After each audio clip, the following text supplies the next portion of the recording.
안녕하세요. 오늘은 제넥신에 대해서 말씀드릴 수 있도록 하겠습니다. 자, 새로 나온 이제 기사와 그리고 그 식약처의 그 백신에 대한 자료가 있었던 것 같아요. 그 부분을 보면서 한번 분석해 볼 수 있는 시간을 가질 수 있도록 하고요. 자, 그리고 다음 주 길게는 크게 2021년도 앞으로 제넥신에 대한 모멘텀을 다시 한번 살펴볼 수 있는 시간을 가질 수 있도록 하고요. 자, 한번 다시 한번 깊이 있게 분석해 볼 수 있는 시간을 가질 수 있도록 하겠습니다. 그 전에 구독과 좋아요 부탁드립니다. 자, 기사 볼게요. 네오이문텍 코스닥 상장 절차 본격 돌입. 제넥신 25% 보유. 그죠? 제넥신의 관계 회사죠. 이 네오이문테크의 대표님 양세환 박사님이라고 하고 양세환 대표님이라고 하죠.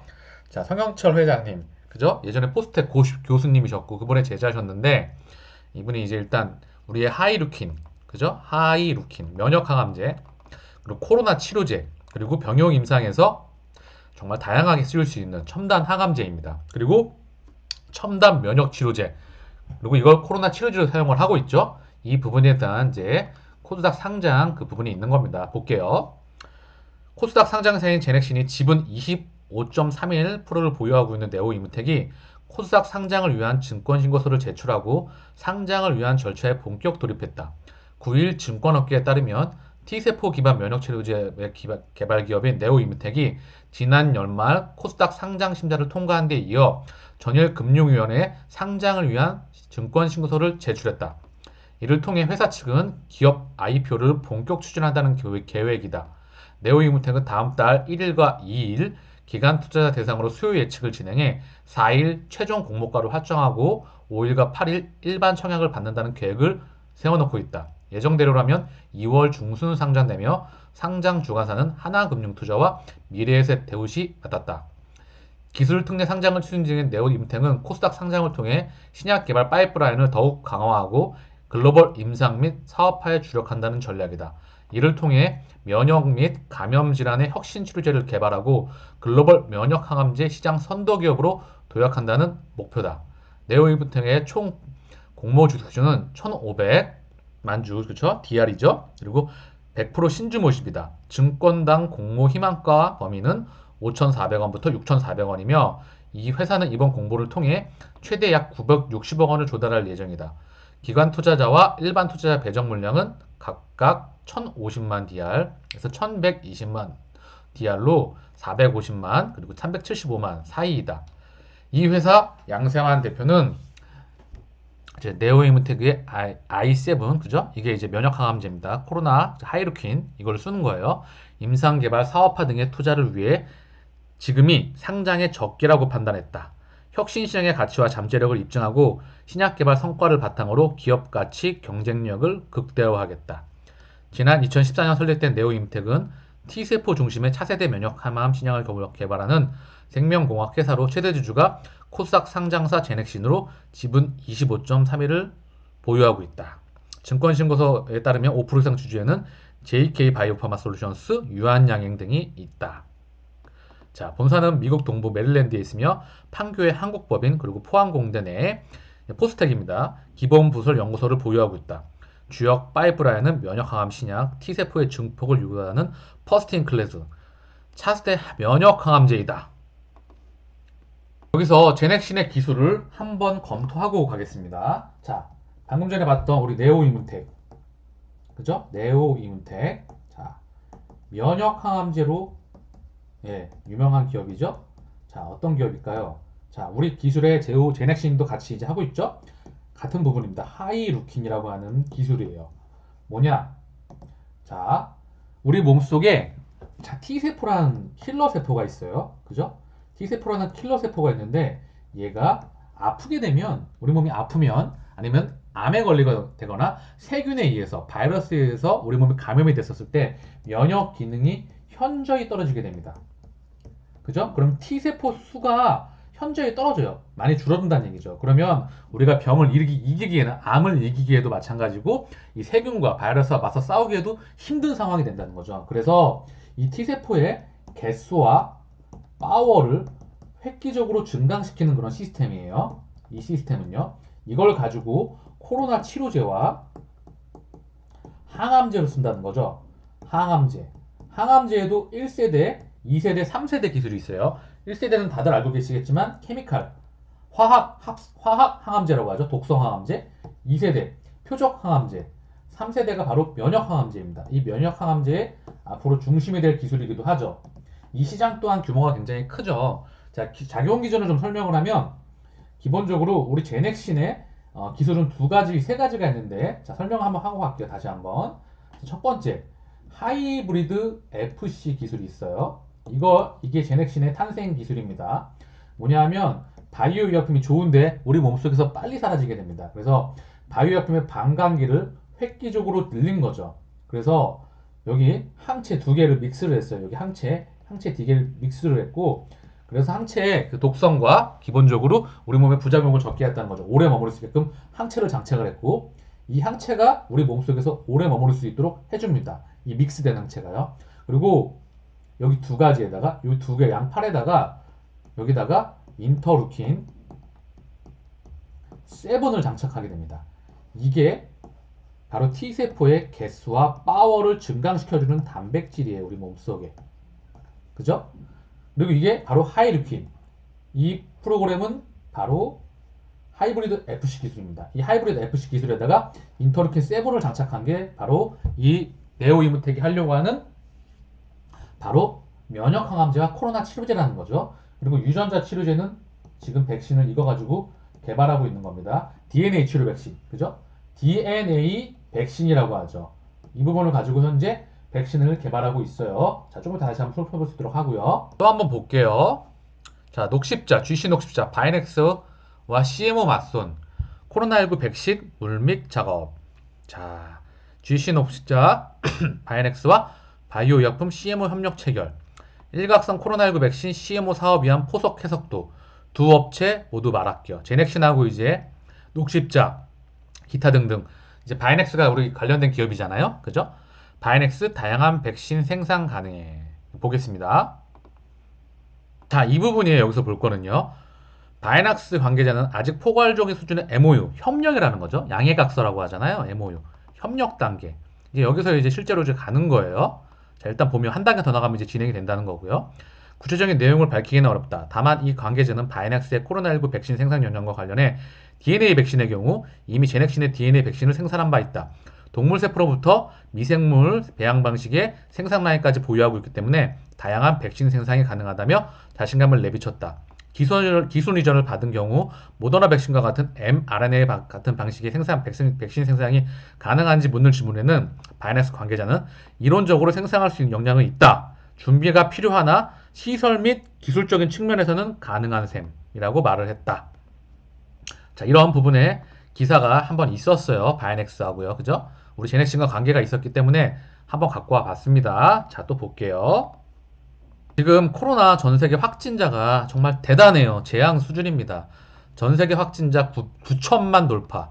지구인 87명 중 1명은 감염됐다고 합니다. 정말 재앙 수준이고요. 정말 유럽이 2,600만 명 가장 큰 피해를 입었고요.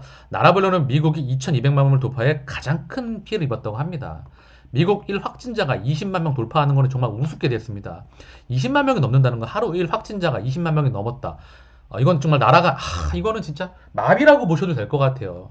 정말 사실 너무 급한 상황입니다. 그래서 빨리 치료제 그리고 백신도 전 세계적으로 시급한 상황이에요. 빨리 인류를 위해서도 빨리빨리 치료제 부분 나와야 되고 백신도 빨리도 나오고 이제 상용화 되고 있죠. 그 다음에 또 하나가 중요한 건 안정성 있게 그리고 효능도 그리고 변이까지 이 부분까지 다 준비를 해야 되는 부분입니다.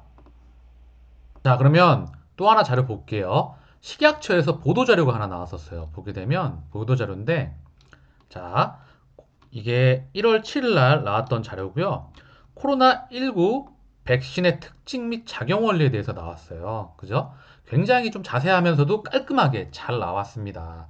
자, 백신에는요. 백신 플랫폼에는 바이러스 벡터 백신, 그리고 RNA 백신, 제조합 백신, 그리고 DNA 백신이 있어요. 우리 제넥신이 하고 있는 이 RNA 백신하고 이제 DNA와 RNA가 유전자잖아요. 그래서 이 불활화 백신 이런 것들이 있는데 한번 살펴볼 수 있도록 하게요. 왜? 우리가 제넥신 백신이잖아요. 그죠? 자, 볼게요. 자, 백신 접종에 의한 코로나19 예방 원리는 다음과 같습니다. 첫 번째, 백신을 접종 맞죠? 그러면 자, 백신이 들어오게 되면 면역세포가 반응을 해요. 그죠? 약한 그런 항원이 들어올 거 아닙니까? 그러면 여기서 B세포에서 항체를 생성을 해요. 중화항체라고 하죠.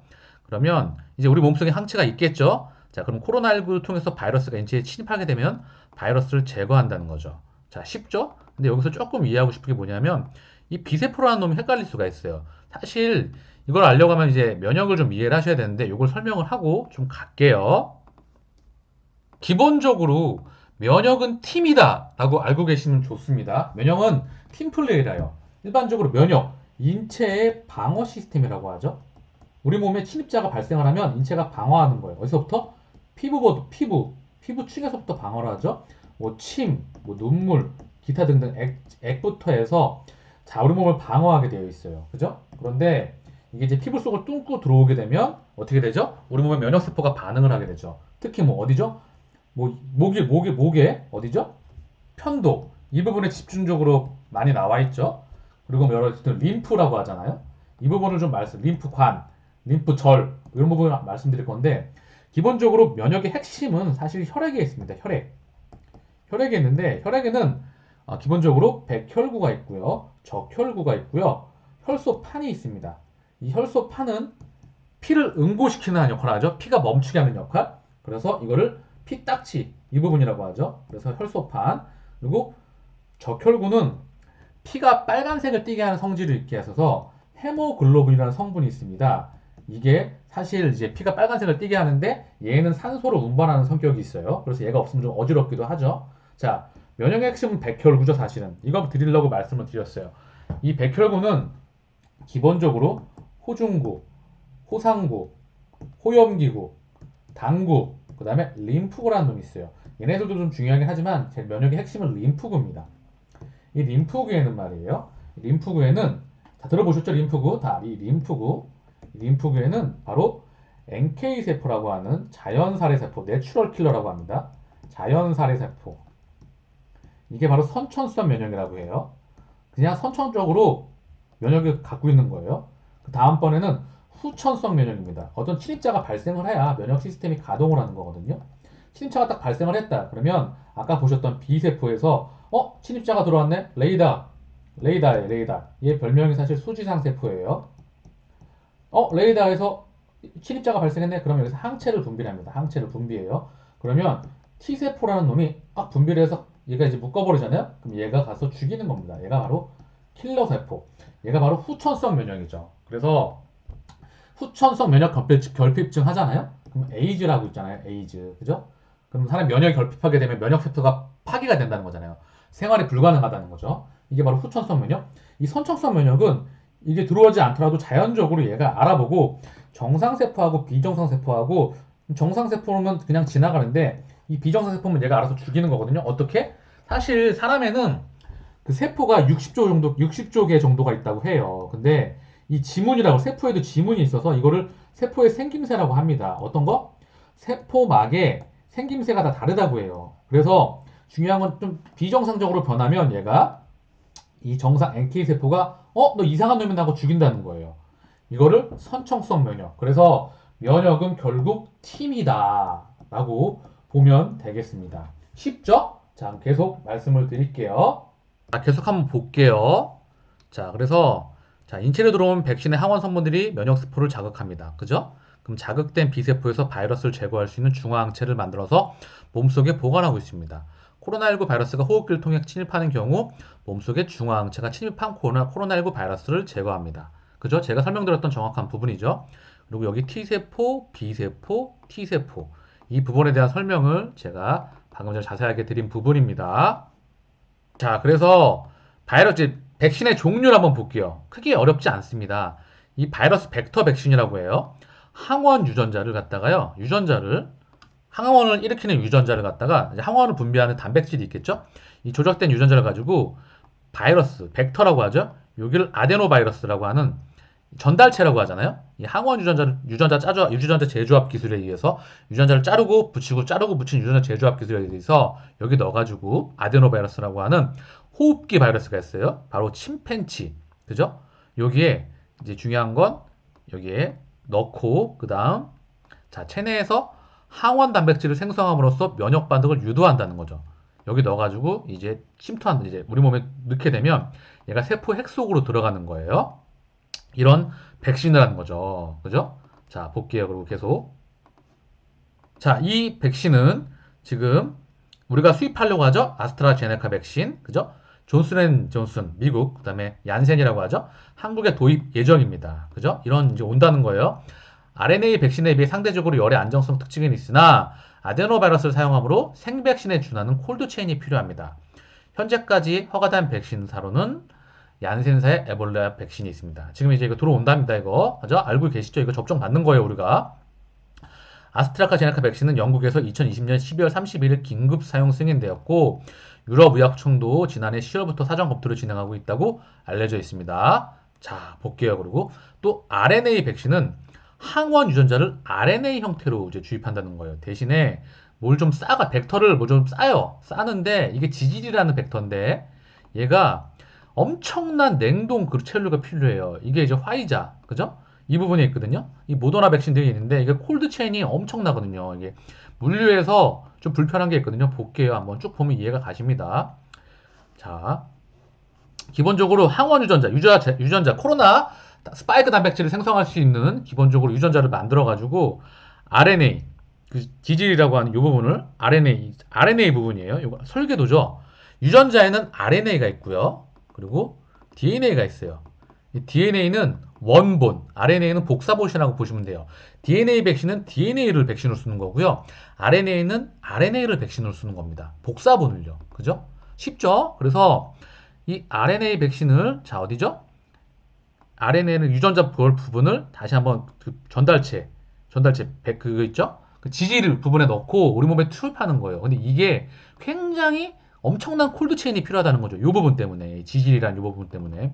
그래서 제조 기간이 짧아서 단기간에 대량 생산이 가능하나 이 RNA 분해 요소 쉽게 주성분인 RNA가 분해되어서 안정성이 좋지 않아 냉동 그죠? 마이너스 75도에서 20도 그죠? 마이너스 20도에서 75도 플러스 마이너스 엄청난 콜드 체인이 필요하다는 거죠.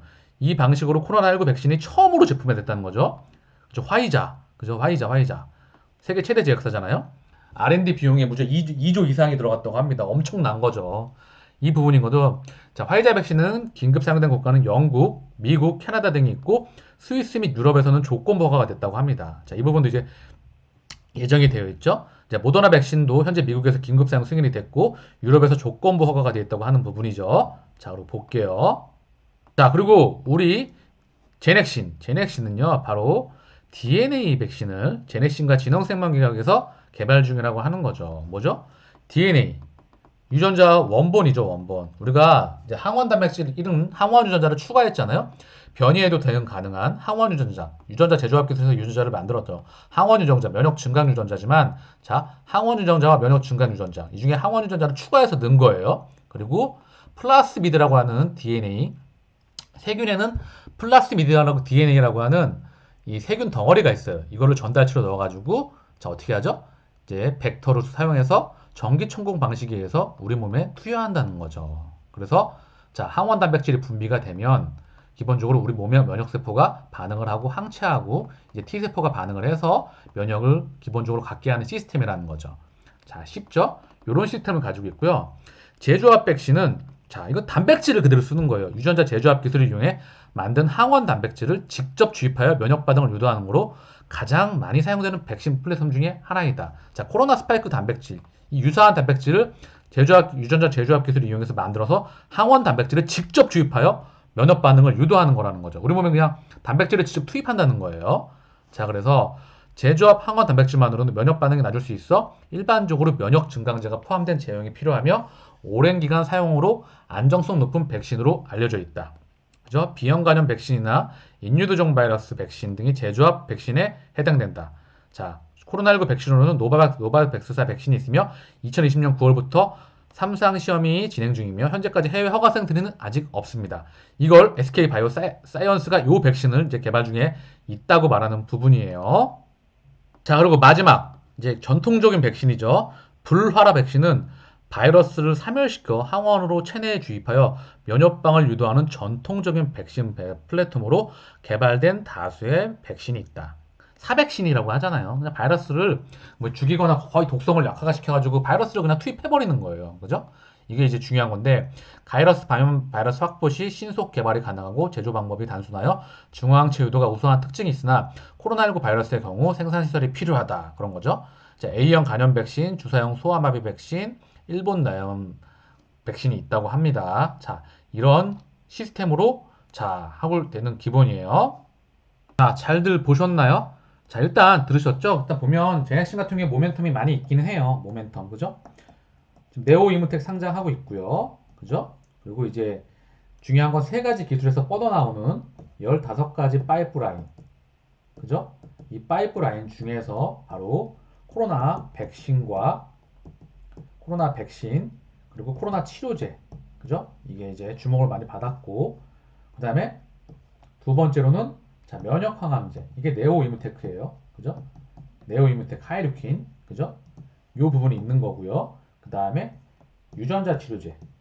DNA 치료 백신이라고 하죠. 자, 요거 가지고 백신. 그리고 자, 또 하나. 하이브리드 FC 기술. 약효 지속성 플랫폼. 요거 가지고 계속 파이프라인을 늘려가고 있습니다. 뭐 성장 호르몬, 기타 등등 여러 가지 많이 하고 있죠. 결국 기술력은 좋고 여기에 또다시 툴젠을 인수했죠.